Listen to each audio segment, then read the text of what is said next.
I was interested in Astral Chain since it was announced back in February of 2019, partly just because it was made from PlatinumGames, and the other part was you being able to control the main character and a Legion, which is kind of like a second character. I thought this was interesting since you can both unleash combos just with yourself and just get, again, the Legion to help you out with that. I learned that you can also get different Legions a little bit after, which I found a lot cooler since it allowed you to change up your playstyle mid-match, and that basically just had me set on getting the game. There's a lot of other cool stuff to it as well, and honestly I think it lived up to the hype that I had for it. I really did enjoy it, and now I think it's just a good time to get into the topic of the video since I just don't really want to stall it any longer. First off, I'll just get this one off the bat, and that's the gameplay, which I absolutely love. I think it's one of the most unique character action games I've played, mostly because of the Legions. You get to use up to 5 and all of them play different from each other, with say you gain a Soul Legion, a Bow Legion, a Fist Legion, a Dog Legion, and an Axe one. And obviously, like for example, the ranged one, that being the Bow one, obviously would play different from the Axe one just because the Axe one's a lot more heavy and stuff like that. And there's a lot more to it. Like for example, you get to have different skills for them, so you can just end up swapping them for a different situation. And there's still plenty you can do without them, like swapping between a light sword, a heavy sword, and a ranged gun. You also do end up getting a lot of different character action type inputs like a back forward motion, a circular motion, and whatever else, and this applies to Legions as well. So if you're really good at the game, I feel you can just end up timing a lot of this really well together with your Legion and yourself. Me, I'm not that good at character action games, but I still had a lot of fun with this. There's a lot of depth when you fight, and I feel just again a really good system to let you be really stylish and just try out a lot of different combos. I also really enjoyed the graphics and the visual style of the game. It really does look amazing, and I don't think the footage would show that all that well, but I feel if you play this on a TV, it just looks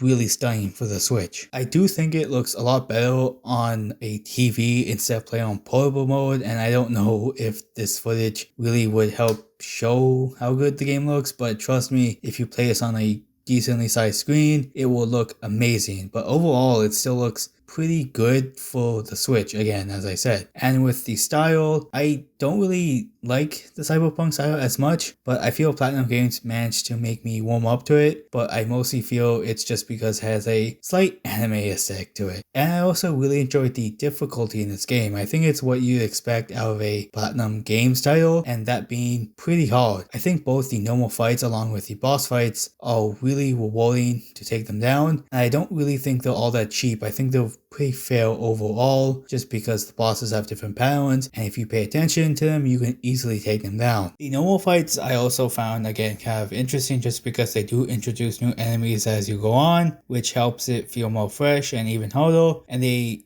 even do mix up a lot of them together, which I found pretty cool, just because again you have to deal with different scenarios and different levels. I also really enjoyed the characters quite a bit too. I think they're all quite likable, with some of my favorites definitely being Marie, Hal, Kyle, and Olive. The designs are also really great too, and I pretty much like all of them. You might not interact with a lot of the nuanced officers, but the ones you do are still pretty fun, and they do have their nice moments here and there. The music is also really cool. It has a lot of high energy moments, and when it isn't high energy, it's still very atmospheric, and I just really like it. Some tracks I really enjoyed was the Savior, the Answer, both the Astral Chain theme, so that being the battle theme and the normal one, along with the Water Bureau. There are a few others I really did enjoy, but if I list all of them, I think we would just be here all day. And there is a lot of effort put into Astral Chain for a new IP, and frankly, I think it's stuck the landing for the most part. Whether they continue the series or not, I still think that this is a really good experience for a new game. But